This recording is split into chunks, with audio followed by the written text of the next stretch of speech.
Hello everyone, welcome to this amazing platform of our channel Panisha for Competitive Examinations and I am Piyush।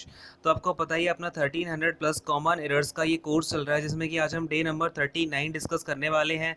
मैं इससे पहले आपको 38 classes करा चुका हूँ, तो वो आई होप कि आपने देख ली होंगी। अगर नहीं देखी है तो एक बार जाके आप क्लास 1 से स्टार्ट करना, यानी कि जो आपका डे 1 है वहाँ से देखना शुरू करना, क्योंकि ये जो क्लासेस का पूरा कॉन्सेप्ट है यहाँ पर मैं आपको जितनी भी एरर करा रहा हूँ प्रीवियस ईयर की, सबसे पहली बात ये जो एरर्स हैं आपकी 1999 यानी कि आपका 1999 से लेकर के 2020 तक जितने भी एग्जामिनेशन हुए हैं एसएससी के, वो सारे के सारे क्वेश्चंस मैं आपको इस सीरीज में कवर कराने वाला हूं। चाहे वो आपका एसएससी सीजीएल का सबसे लेटेस्ट एग्जामिनेशन सीजीएल 2019 का टीयर 1 जो आपका मार्च 2020 में कंडक्ट हुआ है, यहाँ तक के मैं आपको क्वेश्चंस कराऊंगा इसमें। और इसका जो बेसिकली वे है ना, मैंने आपको इस तरीके से अरेंज किया हुआ है कि मैं आपको छोटी से छोटी चीज़ें पढ़ाते हुए धीरे धीरे करके ऊपर लेके जाऊंगा, जिससे कि आपको हर चीज़ की लॉजिकल एक्सप्लेनेशन मिल जाएगी और आप बीच में कोई भी डे उठा के मत शुरू कर देना, ठीक है। डे 1 से शुरू करना, आपको बहुत ही ज़्यादा अच्छे से सारी चीज़ों की बेटर अंडरस्टैंडिंग हो पाएगी। और यहाँ पर हम किस तरीके से चीज़ों कवर कर रहे होंगे, तो सबसे पहली बात हम यहाँ पर पार्सिंग करके देखेंगे, ठीक है। पार्सिंग का मतलब क्या है भाई, कि हम जितने भी अपने पार्ट ऑफ स्पीच यूज़ होते हैं एक सेंटेंस में, उनका हम पहचानेंगे कौन सा पार्ट ऑफ स्पीच होगा। इससे होगा क्या कि आपको जो ये दिक्कत आती है ना कि आपको चैप्टर वाइज एरर्स तो पता समझ में आ जाती हैं, लेकिन जब भी आपके सामने कंबाइंड या फिर मिसलेनियस क्वेश्चंस आते हैं तो आपको समझ ही नहीं आता कि हमें कैसे यहाँ पर कौन सी चीज़ यूज़ करनी है। तो इसकी ही हम यहाँ पर कई सारी बार प्रैक्टिस कर लेंगे और यहाँ पर पार्सिंग के थ्रू करते हैं ना, तो वो सारी चीज़ें आपको मन में ये बात ही नहीं आएगी कि यहाँ पर हमें चैप्टर पता होना चाहिए था, ठीक है। पर देखो इंग्लिश ग्रामर ना एक पूरा का पूरा ये एक ही पूरा आपको इंग्लिश ग्रामर अगर आप पढ़ रहे हो ना, तो उसमें आप ये नहीं कर सकते कि आपने एक चैप्टर पढ़ दिया फिर आप दूसरा चैप्टर छोड़ के तीसरा चैप्टर पढ़ लोगे और आपने आधा अधूरा ज्ञान लेके आप उस इंग्लिश ग्रामर को पूरी की पूरी समझ लोगे। इंग्लिश ग्रामर अपने आप में ऑन द होल है, आप उसे जब पूरा हम उसकी स्टडी करेंगे, उसके बारे में पूरा समझेंगे, तभी हम उसको अच्छे से क्लैरिफाई कर पाएंगे। क्लियर है? चलिए खैर, अब आते हैं अपने यहाँ पर ये जो आपका, खैर हम यहाँ पर रूल्स को नहीं समझेंगे। बेसिकली हमारा जो मेन टारगेट होगा वो होगा लॉजिकल एक्सप्लेनेशन की ओर, ठीक है। हम यहाँ पर लॉजिकल एक्सप्लेनेशन जो आपके क्वेश्चंस की होती है, अब देखो इंग्लिश क्या आपकी एक लैंग्वेज है, लैंग्वेज है मतलब उसमें आपका एक लॉजिक होगा, है ना। क्योंकि लैंग्वेज हम क्यों बोलते हैं, ताकि हम अपना जो लॉजिक या फिर अपनी जो बात है वो सामने वाले को पहुंचा सके, है ना। तो उसमें जो भी आपका लॉजिकल एक्सप्लेनेशन होगा वो हम यहाँ पर समझ रहे होंगे। अब रूल्स का मतलब क्या हो जाता है, जैसे कि आपके देखो ये कोई रॉकेट साइंस तो है नहीं जहाँ पर आपको रूल्स रट्टे बैठाने पड़ेंगे, तो हम यहाँ पर रूल से थोड़ा दूरी ही बना के चल रहे होंगे। क्लियर है? चलो खैर, अब ये क्या है भाई, ये मैंने आपको बता दिया, सारे के सारे एसएससी के प्रीवियस ईयर क्वेश्चंस हैं, ये मैं लेके आया हूँ आपके लिए। और किन किन एग्जामिनेशन के लिए यूज़फुल है, तो एसएससी के सारे एग्जामिनेशन के लिए तो हेल्पफुल है ही सही। इसके अलावा आपका सीडीएस का एग्जामिनेशन हो गया, चाहे आपका एफकैट का एग्जामिनेशन हो गया, तो जितने भी आपके ऐसे एग्जामिनेशन है जहाँ पर आपकी कॉमन एरर से रिलेटेड क्वेश्चन आते हैं, तो उनके लिए कोर्स आपका बेनिफिशियल है ही सही। और आपका वो क्या स्पेशल कोर्स ऑलरेडी चल रहा है, कई सारे कोर्सेज आपके चल रहे हैं। आप जाके एक बार क्या करें, एक बार आप जाके प्लेलिस्ट को चेक करना, वहाँ पर आपको बहुत सारे important and relevant most relevant courses मिल जाएंगे, तो उन्हें आप जाके विजिट कर सकते हो। क्लियर है? चलो खैर, अब ये आपके सामने पहला क्वेश्चन रहा आज का 39, और अपना आज का पहला शुरू होता है क्वेश्चन नंबर 496 के साथ। इससे पहले मैं आपको क्वेश्चन नंबर 495 तक ऑलरेडी करा चुका हूँ, ठीक है। तो ये देखो अपने सामने क्या क्वेश्चन है, the vice chancellor wants all vacancies to be filled up. तो वाइस चांसलर क्या चाहते हैं कि सारी की सारी जो वैकेंसी, बात समझना, अपने पास में एक होता है फिल, और जब भी हम फिल के साथ में एक प्रपोजिशन लगा देते हैं अप, ठीक है ना, एक तो वो बन जाता है अपना फिल अप। अब इन दोनों की जो मीनिंग होती है ना, इन दोनों की मीनिंग में काफ़ी अंतर होता है। तो देखो फिल का मतलब क्या होता है, जब भी हम किसी को किसी जॉब के लिए अपॉइंट कर दें, ठीक है ना, तो इससे मैं लिखता हूँ to appoint somebody to a job, है ना, to appoint somebody to a job, है ना। जब भी हम किसी को क्या करें, एक जॉब के लिए अपॉइंट कर दें, तो उसके लिए हम किसका यूज़ करेंगे, फिल का यूज़ करेंगे। क्लियर? लेकिन जब हम फिलअप का यूज़ कर लेते हैं ना, तो इस फिलअप का मतलब क्या हो जाता है, कोई भी चीज़ आगे, कोई भी लेट से अपने पास में एक ग्लास है, ठीक है, ये ग्लास रखा हुआ है, अब मैं क्या करूँ, इस ग्लास के अंदर पानी डाल दूँ। तो मैंने इस ग्लास को किस चीज़ से भर दिया है, तो इस ग्लास को मैंने पानी से भर दिया है, ठीक है। तो इसका मतलब क्या हुआ, टू फुल समथिंग या फिर to make something full of something, है ना। To make something, to make something full of something, यानी कि मैं क्या करूं, किसी चीज़ को दूसरी चीज़ से पूरा कर दूं। बात को समझ पा रहे हैं क्या? क्लियर हुई मेरी बात? To make something full of something, यानी कि जब भी हम फिलअप का यूज़ करते हैं तो उसका मतलब होगा अपने पास में दो चीज़ें हैं, यानी कि लेट से अपने पास में यहाँ पर ग्लास था और पानी था, इस ग्लास को फिर मैंने क्या किया, उस पानी से फिलअप कर दिया। बात समझ में आ रही है क्या? तो यहाँ पर आप देखो अपने क्वेश्चन में क्या दे रखा है, द वाइस चांसलर। अब ये वाइस चांसलर अपना यहाँ पर क्या हो जाएगा, सब्जेक्ट बन जाएगा। इतनी सी बात तो क्लियर है सभी को। अब ये वांट्स क्या हो जाएगा, यहाँ पर अपनी मेन वर्ब हो जाएगी, ये भी क्लियर होगा। और ये वैकेंसीज अपना यहाँ पर क्या बनेगा भाई, वैकेंसीज अपना ऑब्जेक्ट बनेगा इस सेंटेंस का। और ये ऑल क्या है भाई, इस वैकेंसीज के बारे में बता रहा है और ये अपना एडजेक्टिव बन जाएगा। यहाँ तक सारी बातें क्लियर होगी।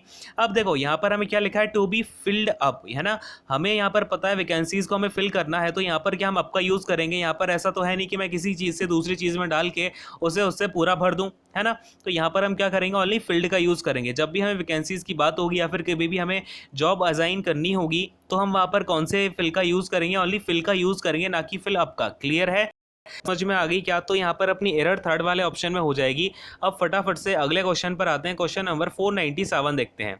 ये रहा अपना क्वेश्चन नंबर 497। अब देखो यहाँ पर क्या है, field of ours one has to compete for almost everything, यानी कि ये जो हमारी दुनिया है इसमें हर किसी को क्या करना पड़ता है, हर चीज़ के लिए कंपटीशन करना पड़ता है। अब आपको भी देखो इतनी कम वैकेंसीज आती हैं। लेट से आपके सामने अगर कंपैरिजन किया जाए, जो हम अप्लाई करते हैं लमसम 10 लाख के आसपास बच्चे अप्लाई करते हैं एसएससी के लिए, और उसमें आपकी वैकेंसीज होती हैं 7 to 8,000, ठीक है। तो ये देखो भाई यहीं पर इतना ज़्यादा कॉम्पिटिशन, यानी कि आपको हर चीज़ को अचीव करने के लिए कहीं ना कहीं कॉम्पिटिशन तो करना ही पड़ेगा।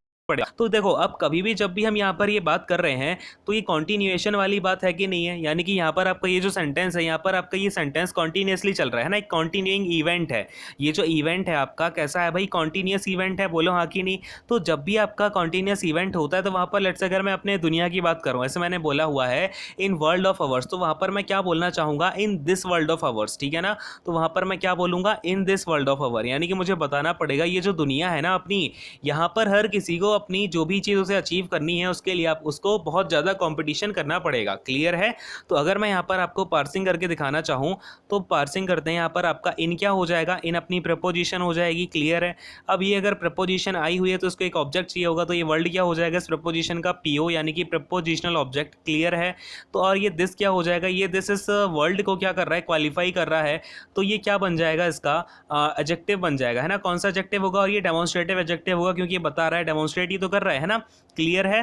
तो ये क्या बन गया, अपना डेमोन्स्ट्रेटिव एडजेक्टिव बन गया है। अब इसके बाद में ये जो ऑफ है, ये ऑफ क्या हो जाएगा, ये ऑफ अगेन अपना यहाँ पर प्रपोजिशन बन जाएगा। इस प्रपोजिशन के बाद ऑब्जेक्ट आएगा कौन सा, तो आवर्स।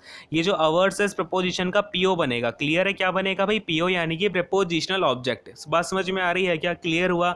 अब इसके आगे ये जो वन है, ये वन अपना सब्जेक्ट बनेगा। इसके बाद में ये जो हैज़ है, ये हैज़ अपना क्या बनेगा भाई, हेल्पिंग वर्ब बनेगी। क्या बनेगी, हेल्पिंग वर्ब। अच्छा, अब ये जो टू कॉम्पीट है ये क्या होगा, देखो ये क्या है अपनी फॉर्म V1 प्लस का 2 प्लस का V1 वाली फॉर्म है ना। तो ये क्या बन जाएगा, अपना इन्फिनेटिव बन जाएगा। क्या बन जाएगा भाई, इन्फिनेटिव, जो कि अपने आप में क्या होता है, एक सेमी वर्ब होता है। बात को समझ पा रहे हैं, क्लियर हुआ। बात समझ में आ रही है ना सभी को। कोई डाउट होता है तो अपना डाउट आपको क्या करना है, कमेंट सेक्शन में अपना डाउट भी पोस्ट कर देना है, ठीक है, जिससे कि आपको जो भी डाउट होगा मैं आपको वहां पर क्लियर कर दूंगा। खैर, अब देखो ये जो फॉर है, ये फॉर क्या हो जाएगा, अगेन अपना प्रपोजिशन हो जाएगा, और एवरीथिंग क्या बनेगा, इस प्रपोजिशन का ऑब्जेक्ट बनेगा, यानी कि ये क्या बन जाएगा, पीओ बन जाएगा। और ये ऑलमोस्ट क्या है भाई, ये ऑलमोस्ट आपकी एवरीथिंग को क्वालिफाई कर रही है, इसका क्या बनेगा भाई, एडजेक्टिव बनेगा। ठीक है। तो एरर आपको समझ में आ गई होगी। एरर अपने फर्स्ट वाले ऑप्शन में, यहाँ पर हमें दिस का यूज करना पड़ेगा, क्योंकि यहाँ पर मैं जो आगे बात बता रहा हूँ वो जो इवेंट है ना, वो इवेंट अपना कॉन्टिन्यूइंग है। कभी भी कॉन्टिन्यूअस अपना इवेंट होता है तो उसके लिए मुझे बताना पड़ता है, या फिर जो मुझे एम्फेसिस देना पड़ेगा, इन दिस वर्ल्ड ऑफ आवर्स। ठीक है, क्लियर है, बात समझ में आ गई। अगले क्वेश्चन पर आ जाऊं। क्वेश्चन नंबर 498 देखते हैं। ये रहा आपके सामने 498। Bose is more popular than any student in the class.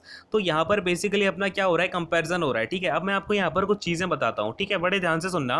Let's say अपने पास में ये पूरी की पूरी क्लास है। ठीक है, यहाँ पर इस क्लास में कुछ बच्चे बैठे हुए हैं, ये अपना पहला बच्चा, दूसरा, तीसरा, चौथा, सो ऑन, अपने कई सारे यहाँ पर बच्चे बैठे हुए हैं। ठीक है, अब इसी में से एक क्या है, ये है अपना बोस। ठीक है, ये क्या है भाई, अपना बोस है। क्लियर है। अब देखो, अब क्या है, मैंने बोला ये जो बोस है ना, इन सभी बच्चों से बहुत ज़्यादा पॉपुलर है। तो अगर मैंने यहाँ पर ऐसा बोल दिया, मैंने क्या बोला है, एनी स्टूडेंट। अब ये जो any student in the class है, इसने पूरे के पूरे बच्चों के लिए बोला कि नहीं बोला, क्योंकि एनी स्टूडेंट इन क्लास में आपका बोस भी आ जाता है। अब मुझे एक बात बताना, मैं इसमें कंपैरिजन किसका कर रहा हूँ, बोस का ही कर रहा हूँ। तो बोस का कंपैरिजन अगर मैंने ऐसे बोल दिया कि पूरी की पूरी क्लास के साथ बोस का कंपैरिजन हो रहा है, तो इसका मतलब इस क्लास के अंदर तो बोस भी आता है। मतलब बोस के सामने कंपैरिजन में क्या बोस आ जाएगा, नहीं आएगा। बोस का अगर मैं कंपैरिजन कराना चाह रहा हूं तो उसमें से, उस पिक्चर में से बोस तो चला ही गया है ना, बाकी के बच्चों से कंपैरिजन कराऊंगा फिर मैं। तो अगर मुझे कभी भी कंपैरिजन कराना होता है ना किसी भी ऐसी क्लास से, जिसमें कि क्लास का मतलब मैं यहाँ पर आपको पूरी कैटेगरी से बिलोंग करने की बात कर रहा हूँ, किसी ऐसी कैटेगरी के साथ उसका कंपैरिजन कराया जाए जिसमें वो जो सब्जेक्ट है वो ऑलरेडी प्रेजेंट हो, तो उसके लिए हम हमेशा किसका यूज़ करेंगे, एनी अदर का यूज़ करेंगे, ताकि हम क्या करें वहाँ पर आपका जो बॉस है ना उसको मैं अलग से बता पाऊँ कि यहाँ पर मैंने बॉस को एक्सक्लूड कर दिया है। कैसे एक्सक्लूड कर दिया है, अदर लगा के, ठीक है ना। यानी कि इसका मतलब क्या हुआ, boss is more popular than any other student in the class. अब जब मैंने एनी अदर का यूज़ कर लिया तो मुझे क्लियर हो गया कि अब जो बॉस है ना वो बाकी के जितने भी बच्चे हैं, मतलब मैंने अब जो कंपैरिजन किया है वो इस तरीके से किया। अब देखो ये जो अपना रेड वाला सर्कल है ये बॉस का है। अब मैंने क्या किया, ये इतने इतने बच्चों से कंपैरिजन कर लिया, यानी कि ये जो बाकी के अदर स्टूडेंट है ना इन सबसे बॉस क्या है, ज़्यादा पॉपुलर है। आई होप कि आपको ये बात जो है क्लियर हो पाई होगी। कभी भी कंपैरिजन डिग्री आपके सामने दिख जाए और वो कैटेगरी ऐसी हो जिसके अंदर आपका वो सब्जेक्ट ऑलरेडी आ रहा हो, तो उसमें आपको हमेशा क्या करना पड़ेगा, अदर का यूज़ करना पड़ेगा। क्लियर है। अब देखो भाई, अब यहाँ पर बोस क्या बन जाएगा, अपना सब्जेक्ट बनेगा। इज क्या बनेगा भाई, इज अपनी वर्ब बन जाएगी। क्लियर है। अब देखो ये वर्ब है, ये वर्ब अपनी यहाँ पर मेन वर्ब की तरह काम कर रही है, लेकिन है ये हेल्पिंग वर्ब। तो जब भी हेल्पिंग वर्ब आपकी मेन वर्ब की तरह काम करने लगती है तो वो क्या बन जाती है भाई, लिंकिंग वर्ब बन जाती है। क्या बन जाती है, लिंकिंग वर्ब। और जब जब लिंकिंग वर्ब आती है तो उसके बाद में अपना क्या आता है, या तो एडजेक्टिव आएगा या फिर अपना सब्जेक्टिव कॉम्प्लीमेंट आएगा। क्लियर है। तो ये जो मोर है बेसिकली क्या बन जाएगा, ये अपना एडजेक्टिव बनेगा। आपको पता है कंपैरेटिव डिग्री का एडजेक्टिव है। इसके बाद में पॉपुलर क्या बनेगा, ये पॉपुलर अपना पता है क्या होगा, ये सब्जेक्टिव कॉम्प्लीमेंट। क्या होगा, सब्जेक्टिव कॉम्प्लीमेंट, क्योंकि ये कहीं ना कहीं बता तो बोस के ही बारे में रहा है, इस बोस को ही ये क्वालिफाई कर रहा है। क्लियर है, बात समझ में आ रही है। अब ये देन क्या कर रहे हैं, हम कंपैरिजन के लिए यूज़ कर रहे हैं। इसके बाद में any student in the class हो जाएगा। एनी स्टूडेंट अपना क्या हो जाएगा, जो दूसरे आपके बच्चे हैं, यहाँ पर आपका एनी अदर होगा। क्या होगा भाई, एनी अदर हो जाएगा। क्लियर है। यानी कि अब मैं बोस का जो कंपेरिजन है वो बाकी के जितने भी बच्चे हैं उनके साथ में कर रहा हूँ, और इसके बाद में इन क्या हो जाएगा, इन अपनी प्रपोजिशन हो जाएगी, और ये क्लास क्या बन जाएगा, इस प्रपोजिशन का ऑब्जेक्ट, यानी कि ये इसका पीओ बन जाएगा। क्लियर है, बात समझ में आ गई, कोई डाउट यहाँ पे। तो एरर अपनी किस में हुई भाई, थर्ड वाले ऑप्शन में अपनी एरर यहाँ पर निकल के आ गई है। नेक्स्ट क्वेश्चन पर आता हूँ, क्वेश्चन नंबर 499 देखते हैं। देखो भाई, अब यहाँ पर क्या है, how is Surender going with his work. यानी कि जो सुरेंदर है अब वो कैसा काम कर रहा है, ये मैं यहाँ पर पूछने की कोशिश कर रहा हूँ। लेकिन देखो अब अगेन अपने यहाँ पर थोड़ी सी गलती कर दी है, ठीक है। तो इसको जरा बड़े ध्यान से सुनना। अपने पास में दो फ्रेजल वर्ब्स होती हैं। कौन कौन सी होती हैं भाई, दो फ्रेजल वर्ब होती हैं। एक फ्रेजल वर्ब होती है आपके पास में गो ऑन, और दूसरी फ्रेजल वर्ब होती है अपने पास में गो विद, ठीक है। तो इन दोनों फ्रेजल वर्ब का क्या क्या मतलब होता है वो हम जरा समझने की कोशिश करते हैं। देखो भाई, एक बार मैं कलर को चेंज कर लेता हूँ। देखो गो ऑन का जो मतलब होता है ना, गो ऑन का मतलब होता है टू कंटिन्यू विद समथिंग। यानी कि आप कुछ काम कर रहे हो और उसे करना आप क्या रखते हो भाई, कंटिन्यू रखते हो। तो टू कंटिन्यू विद समथिंग, यानी कि किसी चीज़ के साथ आप क्या हो भाई, कंटिन्यूअस हो। तो उसके लिए मैं किसका यूज़ करता हूँ, गो ऑन का यूज़ करता हूँ। क्लियर है। और अगर मैं गो विद का यूज़ करता हूँ ना, तो इस गो विद का मतलब होता है टू अकम्पनी। क्या होता है इसका मतलब, टू अकम्पनी।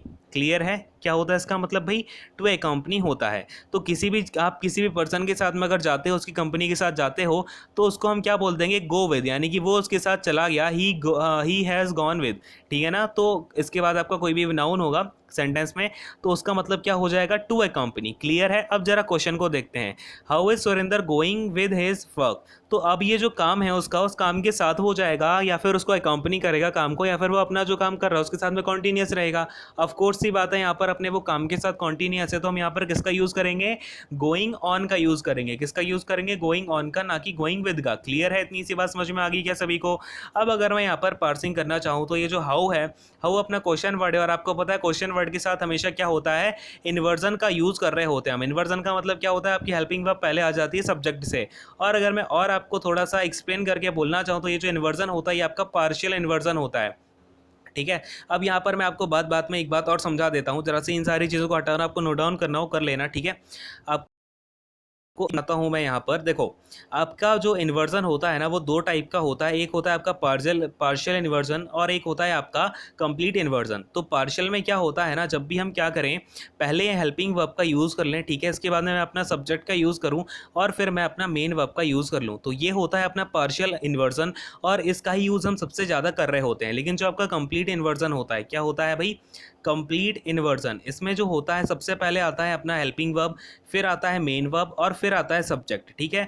तो ये वाली जो फॉर्मेट होती है, कई बार हम क्या सोचते हैं ये वाली फॉर्मेट गलत है, लेकिन ये जो होती है आपकी कंप्लीट इन्वर्जन वाली फॉर्मेट होती है और इसका भी यूज़ होता है, लेकिन बहुत रेयरली हम इसका यूज़ करते हैं। और मैं आपको अगर आप मुझे बताना एक बार कमेंट सेक्शन में, तो एक बार मैं आपको अलग से ये जो कंप्लीट इन्वर्जन वाला टॉपिक है इसको विद एग्जांपल्स अलग से पढ़ा दूंगा, ठीक है। चलो खैर, ये आपको क्लियर हुआ कि नहीं हुआ? अब देखो जरा क्वेश्चन में, हाउ अपना क्वेश्चन वर्ड हो गया, इज क्या हो गया, हेल्पिंग वर्ब हो गई, सुरेंद्र अपना यहाँ पर क्या हो जाएगा, सब्जेक्ट हो जाएगा, और ये गोइंग विद क्या, गोइंग ऑन होगा, है ना, क्या होगा, गोइंग ऑन होगा।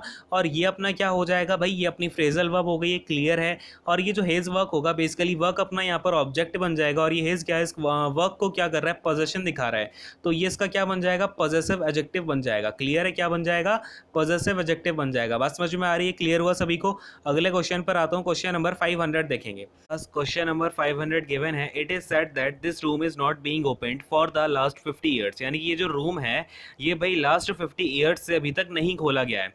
तो यहाँ पर सबसे पहले अगर मैं आपसे बात करता हूँ तो इट क्या है भाई, इट अपना यहाँ पर हो जाएगा आपका सब्जेक्ट, ठीक है, डमी सब्जेक्ट ही सही, लेकिन होगा तो सब्जेक्ट ही। इसके बाद में इज क्या हो जाएगा, इज अपनी यहाँ पर हेल्पिंग वर्ब हो जाएगी, और ये सेड क्या हो जाएगा, सेड अपनी यहाँ पर मेन वर्ब हो जाएगी। क्लियर है इतनी सी बात? इसके बाद में ये जो दैट है, दैट क्या करेगा, दो क्लॉज को जोड़ देगा और यहाँ पर एज अ कंजंक्शन का काम कर देगा। किसका काम कर देगा भाई, कंजंक्शन का काम कर देगा। क्लियर है? अब देखो, अब बात क्या हो रही है, इट इज सेड दैट, यानी कि ये बोला जाता है कि this room is not being opened. अब देखो यहाँ पर हमें जो टेंस का यूज करना होगा वो कौन सा होगा अपना, अब देखो स्टार्टिंग में हमने क्या किया है, प्रेजेंट टेंस का यूज किया है ना, तो आगे भी होगा आपका प्रेजेंट टेंस ही। और चूंकि यहाँ पर हमारा क्या है, फॉर द लास्ट 50 ईयर्स, यानी कि हम यहाँ पर किसी टाइम पीरियड की बात कर रहे हैं, तब से लेकर के अभी तक नहीं खोला गया है। अब बात को समझना, यहाँ पर मैं आपके सामने फिर से एक टाइमलाइन बनाता हूँ, जैसा कि मैं आपको ऑलवेज टाइमलाइन के अकॉर्डिंग समझा रहा होता हूँ। तो देखो, लेट से मैं आज के टाइम पर ये बोल रहा हूँ कि ऐसा बोला जाता है, तो इट इज सेड दैट, मैंने इस टाइम पीरियड में अपना ये बोला, तो जो भी बोला जाता है वो उससे जस्ट पहले वाले पॉइंट ऑफ टाइम तक जो है वो कहानी पूरी की पूरी खत्म हो गई होगी, तभी तो उसके बारे में कुछ बोला जा रहा होगा। बोलो हाँ कि नहीं? तो ये जब भी कहानी अपनी पहले खत्म हो जाती है, वो अपना कौन सा टेंस होता है, परफेक्ट टेंस होता है। कौन सा टेंस होता है, परफेक्ट टेंस होता है। क्लियर है, बात समझ में आ पा रही है मेरी? तो यहाँ पर अपना क्या है भाई, ये प्रेजेंट वाला टेंस है, ये जो इट इज सेड बोला जा रहा है, ये बेसिकली इसका हम यहाँ पर यूज कर रहे हैं, ठीक है ना, यानी कि अपना प्रेजेंट के टाइम की मैं यूज कर रहा हूँ।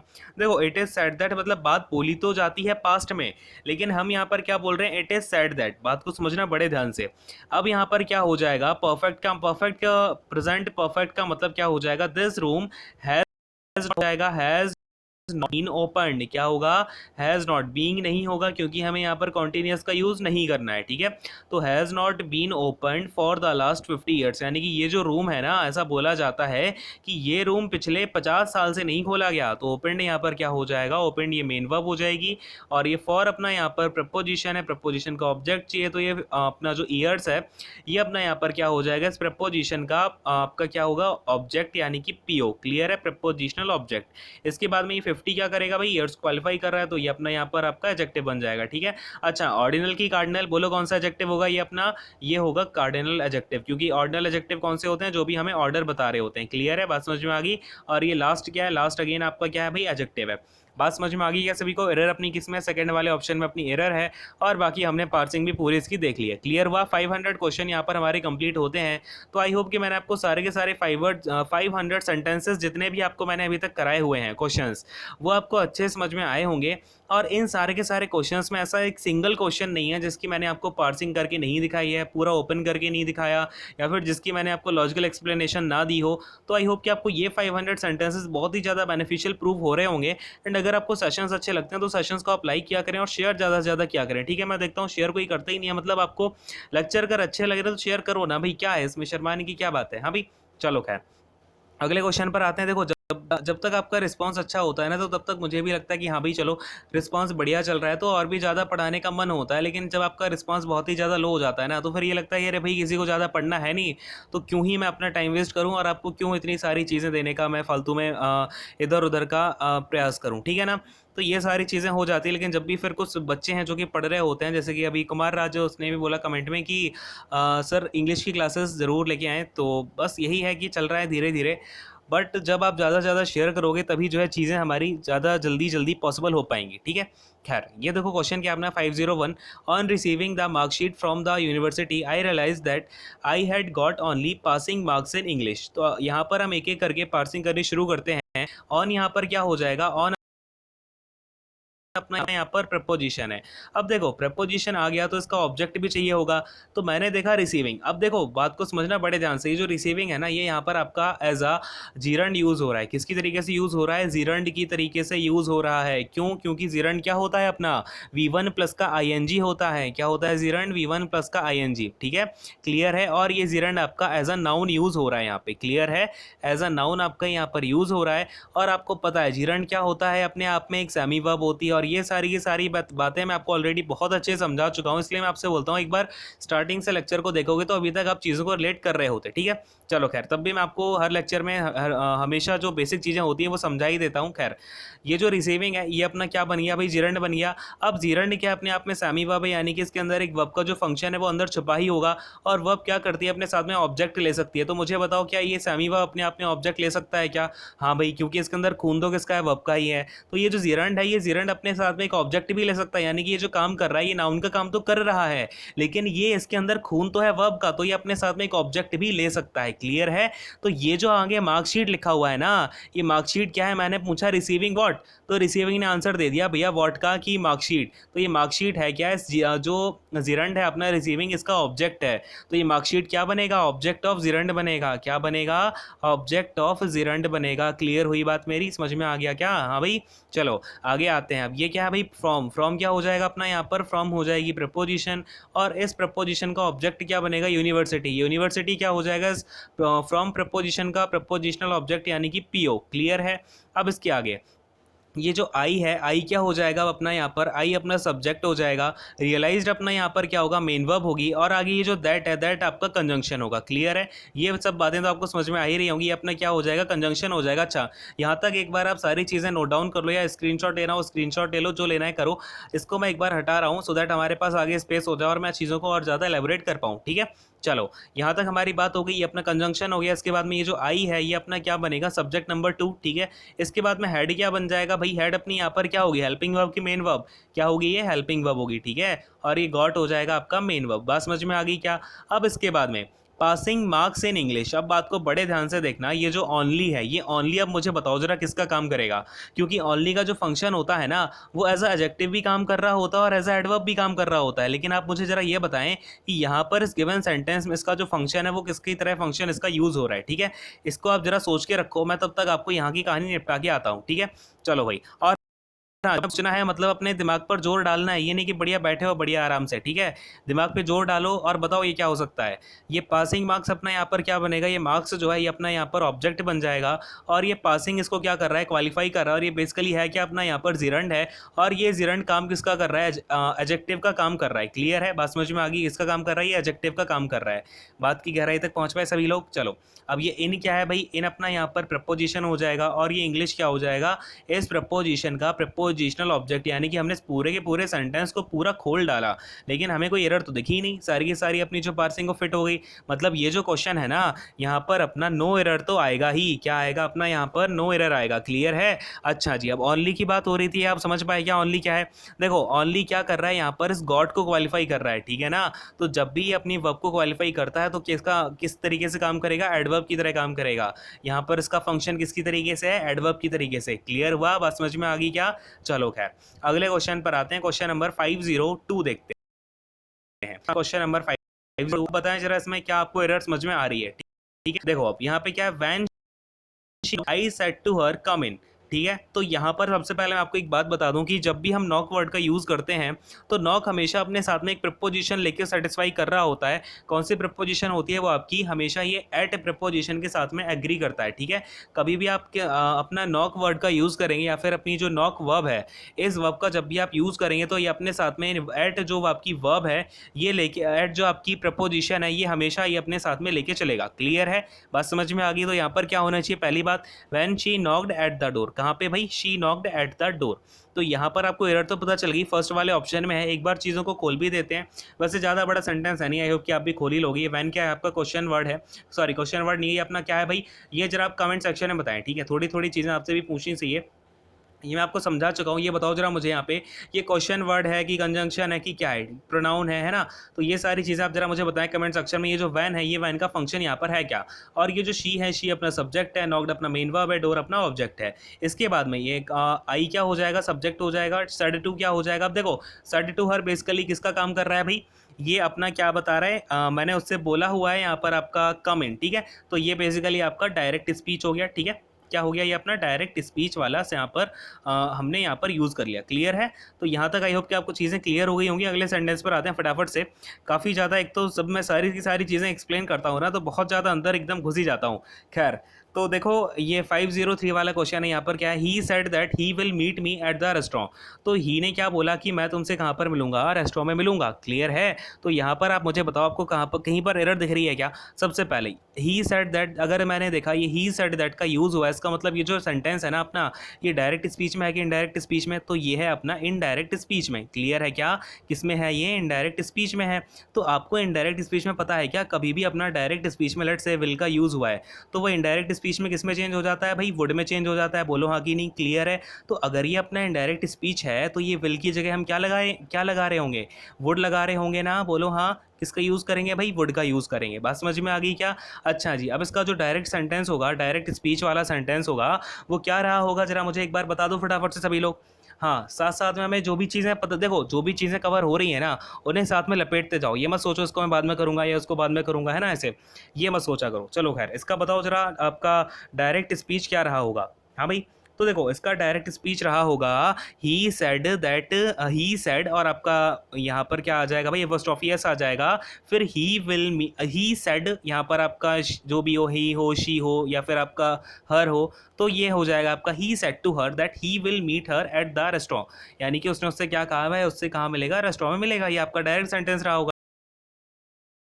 डायल की जगह हमें वुड का यूज़ करना पड़ेगा। बात क्लियर हो गई क्या? अगले क्वेश्चन पर आ जाऊँ मैं फटाफट से। पार्सिंग करने की जरूरत है क्या यहाँ पे? एक बार चलो बता ही देता हूँ, ठीक है?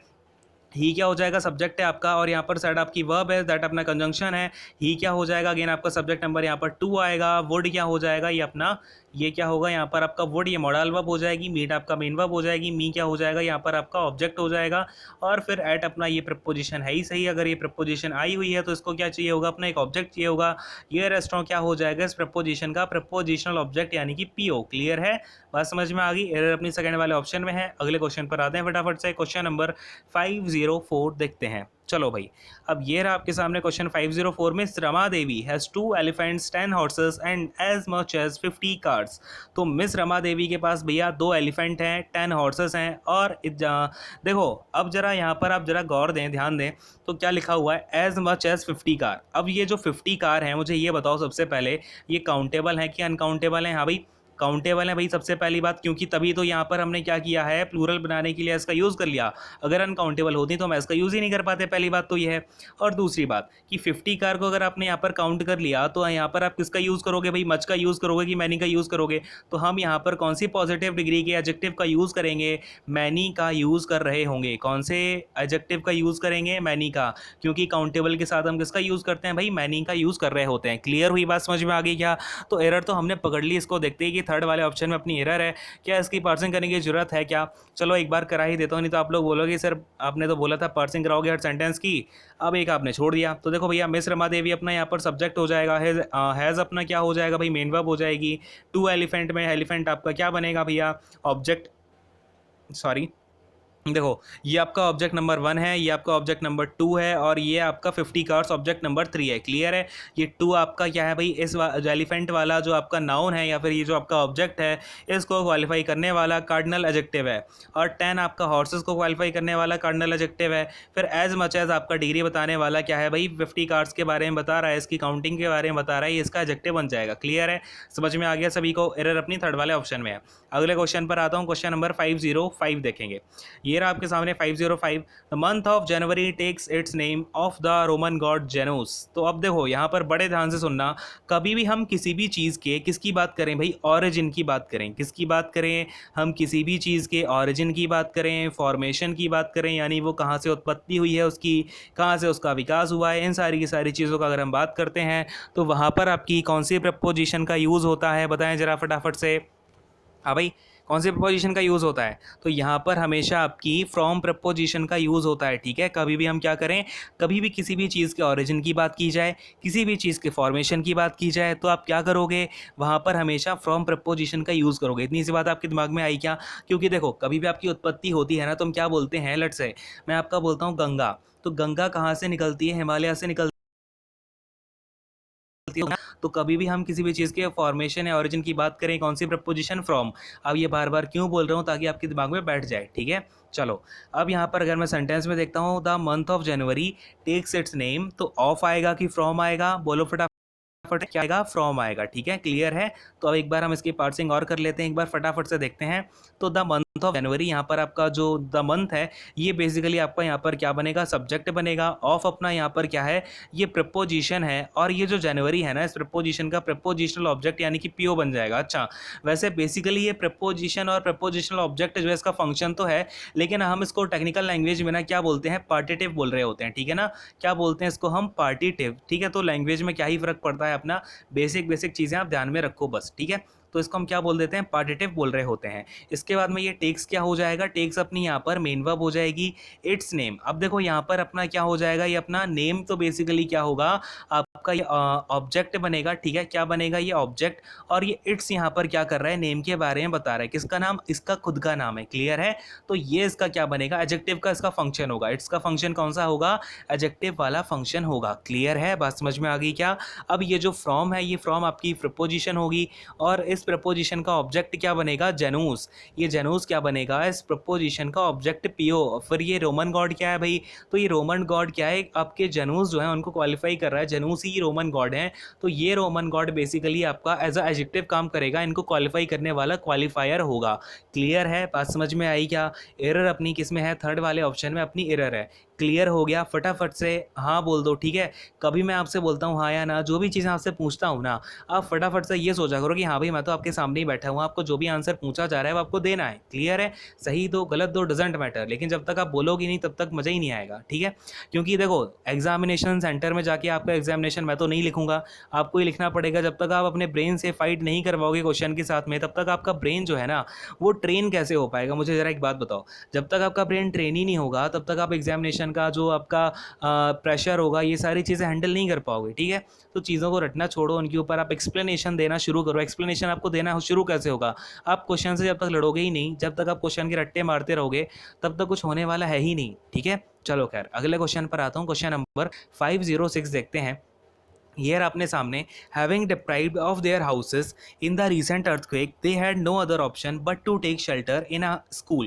तो जब उनके घर जो है उजड़ जाते हैं तो उनके पास में बस एक ही ऑप्शन होता है कि वो जाकर के स्कूल में रहें, क्लियर है। तो अब देखो यहाँ पर जब भी हम बोलते हैं ना having deprived of their houses, क्या बोला मैंने यहाँ पर आपसे कि having deprived, wait a second sorry. तो देखो भाई यहाँ पे क्या बोला गया हमें, having deprived of their houses, यानी कि यहाँ पर बेसिकली हमें कहीं ना कहीं रीज़न बताने की कोशिश की जा रही है, यानी कि उनके जो हाउसेस हैं। अब रीज़न क्या है, हैविंग डिप्राइव्ड ऑफ हाउसेस, ये आपका यहाँ पर रीज़न बन रहा है, और इस रीज़न की वजह से क्या हुआ, उनके पास में कोई ऑप्शन बचा नहीं और उन्हें जाकर के शेल्टर लेना पड़ा स्कूल में, ठीक है। ये बात हमसे यहाँ पर की जा रही है। तो एक बात आप हमेशा ध्यान रखना कि हम कभी भी अगर रीज़न बताते हैं, कभी भी हम क्या करते हैं, रीज़न बताते हैं, तो वो हम वहाँ पर कौन सी वर्ब का यूज़ कर रहे होंगे, हम वहाँ पर बीइंग वर्ब का यूज़ करेंगे। किसका यूज़ करेंगे, बीइंग वर्ब का यूज़ करेंगे। इतनी सी बात आप बिल्कुल ध्यान में रख लो, क्लियर है। तो यहाँ पर हम क्या करेंगे, हैविंग हटा देंगे और यहाँ पर किसका यूज़ कर लेंगे, बीइंग का यूज़ कर लेंगे, ठीक है ना। किसका यूज़ कर लेंगे, बीइंग का। यानी कि अब क्या हो जाएगा, being deprived of their houses, यानी कि जब उनके घर जो है वो उजड़ जाते हैं या फिर वो अपने घर से डिप्राइव हो जाते हैं इन द रिसेंट अर्थक्वेक। तो यहाँ पर हम एक एक करके पहले पार्सिंग कर लेते हैं, ठीक है ना। तो बीइंग डिप्राइव्ड, तो यहाँ पर आपके ये क्या हो जाएगा, यहाँ पर आपकी मेन वर्ब हो जाएगी। इसके बाद ऑफ क्या हो जाएगा, ऑफ अपना यहाँ पर प्रपोजिशन हो जाएगा। देयर हाउसेस में हाउसेस आपका ऑब्जेक्ट हो जाएगा, देयर क्या कर रहा है, हाउसेस को क्वालिफाई कर रहा है, ये इसका एडजेक्टिव बन जाएगा। इन आपका क्या होगा, प्रपोजिशन होगा। रिसेंट अर्थक्वेक में अर्थक्वेक आपका ये प्रपोजिशन का पीओ बनेगा, और रिसेंट क्या कर रहा है, इस अर्थक्वेक के बारे में क्वालिफिकेशन दे रहा है, क्वालिफाई कर रहा है, ये इसका क्या बन जाएगा, एडजेक्टिव बन जाएगा, ठीक है ना।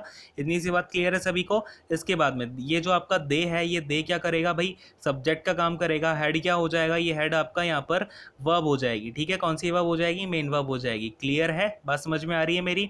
इसके बाद में नो अदर ऑप्शन। अब जरा मुझे ये बताओ आप लोग कमेंट सेक्शन में कि इसमें जो नो है और ये अदर है, ये दोनों की जो फंक्शन है वो क्या होगा, ठीक है ना। नो का और अदर का मुझे फंक्शन आप कमेंट सेक्शन में एक बार फटाफट से बता दें, ठीक है ना। चलो, इसके बाद में क्या है भाई, बट डू टेक शेल्टर, या ये जो आपका बट है ये क्या कर रहा है, दिखा रहा है, या फिर आपका जो ये यहाँ पर हमने क्या किया था भाई, जो रीजन आपका बोला गया था उसका ये आंसर दे रहा है, ठीक है ना। टू टेक अपना यहाँ पर क्या बनेगा, ये इन्फिनेटिव हो जाएगा, टू प्लस का V1 है ना, तो टू टेक। अब जरा एक बार मैं यहाँ से साफ करता हूँ सारी चीज़ों को, अब एक बार नोट डाउन कर लेना, ठीक है। चलो, अब ये टू टेक क्या हो गया, इन्फिनेटिव हो गया। और इस इन्फिनेटिव से मैंने पूछा टू टेक से कि टू टेक व्हाट, तो उसने मुझे आंसर दिया टू टेक शेल्टर। तो ये शेल्टर क्या बन जाएगा, इस इन्फिनेटिव का ऑब्जेक्ट, यानी कि ऑब्जेक्ट ऑफ इन्फिनेटिव। पता है ना, ये जो इन्फिनेटिव हो गए, आपके पार्टिसिपल हो गए, या फिर आपके जिरंड्स हो गए, तो ये सारे क्या कर सकते हैं, अपने साथ में ऑब्जेक्ट रख सकते हैं, क्योंकि ये एक्चुअली में क्या होते हैं, सेमी वर्ब्स होते हैं। और सेमी वर्ब यानी कि इनके अंदर किसका खून है भाई, वर्ब का खून है। तो ये क्या काम करेंगे, वर्ब के जैसा भी कभी कभी काम करने लगते हैं। क्लियर है।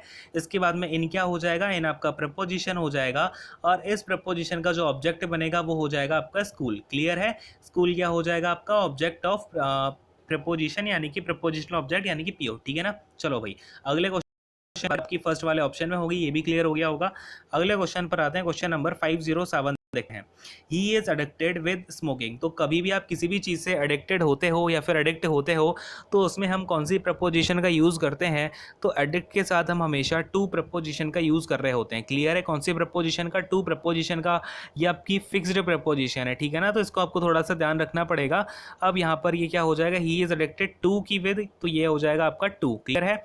अगर इसकी पार्सिंग करना चाहूँ, छोटा सा ये अपना ही क्या हो जाएगा, सब्जेक्ट हो जाएगा। इज अपनी यहाँ पर हेल्पिंग वर्ब होगी, एडिक्टेड अपना यहाँ पर मेन वर्ब हो जाएगी।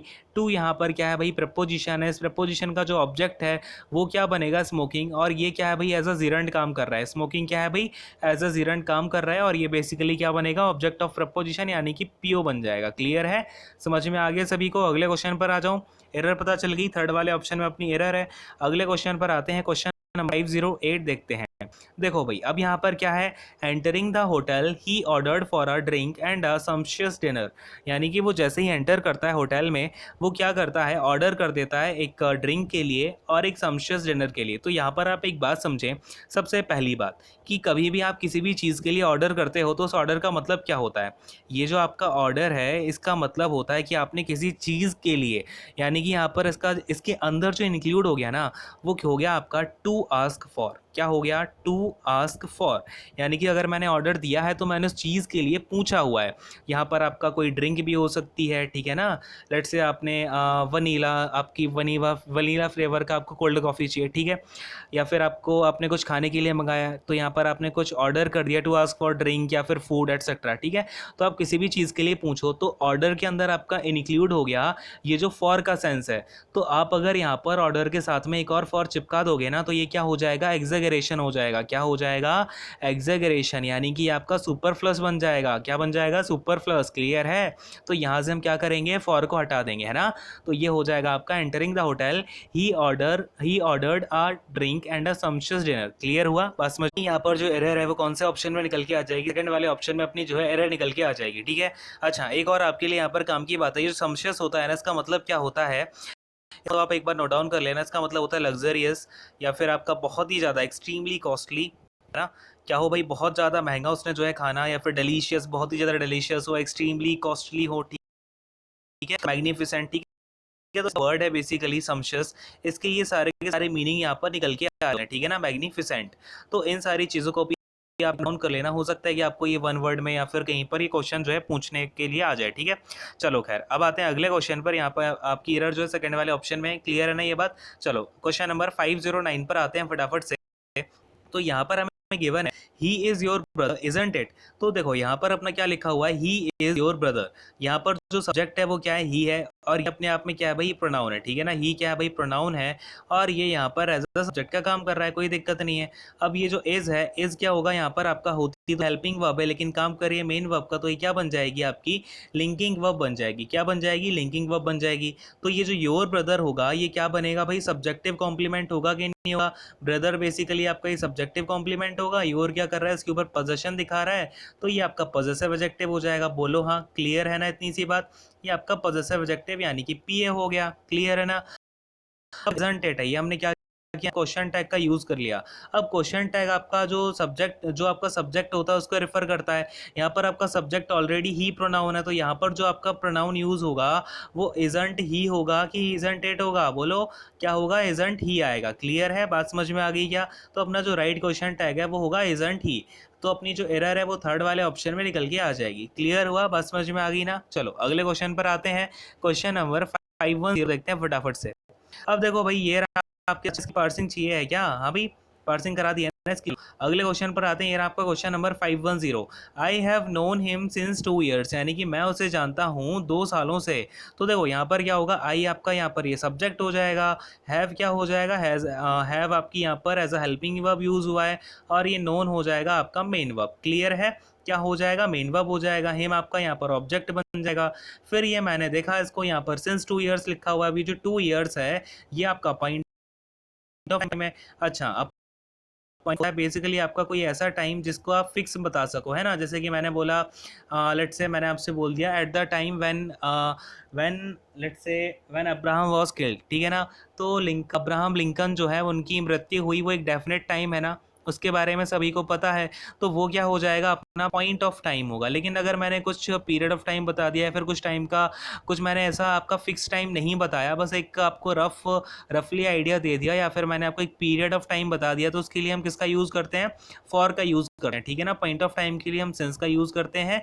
बाकी जितने भी आपके let's say period of time हो गया, या फिर आपका कोई रफ आइडिया दिया है मैंने, तो उसमें आपका क्या होगा, फॉर का यूज़ होगा। क्लियर है। तो यहाँ पर आपकी जो प्रपोजिशन यूज़ होगी वो कौन सी होगी, फॉर होगी। फिर आपका ये जो ईयर्स है ये अपना इस प्रपोजिशन का पीओ बन जाएगा। टू क्या होगा भाई, न्यूमेरल एडजेक्टिव बन जाएगा। बेसिकली कार्डिनल एडजेक्टिव है ना, न्यूमेरल एडजेक्टिव बन जाएगा। और ये आपका नंबर्स में, तो ये आपका न्यूमेरल एडजेक्टिव बन जाता। क्लियर है, समझ में आया क्या सभी को। फटाफट से हाँ बोल दो, ठीक है ना। तो आई होप कि आपको अभी तक के मैंने जितने सेंटेंसेस कराए हैं आज की क्लास में और इससे पहले भी, वो सारे आपको क्लियर हुए होंगे। अगर कोई डाउट होता है तो अपना डाउट आप नीचे आपको फेसबुक पेज की लिंक मिलेगी, उसमें जाके भी आप पूछ सकते हो मुझसे डायरेक्टली, या फिर आप यहाँ पर कमेंट सेक्शन के नीचे पोस्ट कर दो, ज़्यादा बेटर है। वहाँ पर आपका मैं जो क्लैरिफाई होगा वो भी कर दूंगा। ठीक है। अगर आपको पर्सनली मुझसे बात करनी है तो आप एफबी पेज पर जाकर के मुझे मैसेज कर सकते हो। क्लियर है। चलो भाई, सेशन को यहीं पर एंड करूंगा। तो thank you so much, God bless you all, take care, bye bye. पढ़ते रहें अच्छे से और अपने हेल्थ का ध्यान रखें।